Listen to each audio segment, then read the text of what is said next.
1972 నాటి God father cinema అప్లోడ్తో ప్రారంభమైన iBomma Ravi piracy journey Pawan Kalyan latest OG movie అప్లోడ్తో ముగిసింది. మరి రెండు సినిమా మధ్య ఐబొమ్మ రవి సంపాదన ఎంత, బెట్టింగ్ యాప్లతో బేరం ఎలా కుదిరింది, దీనిపైనే ఇప్పుడు ఫోకస్ పెట్టారు పోలీసులు.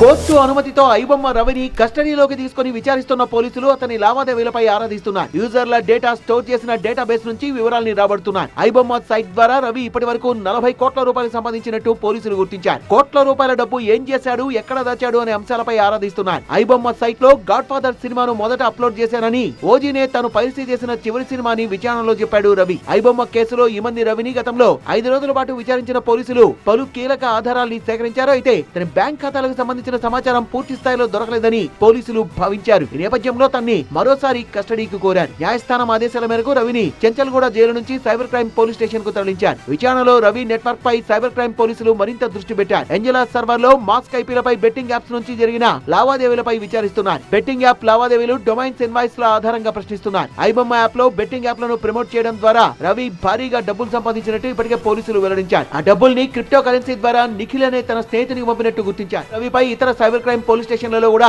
5 కేసులు నమోదయ్యాయి.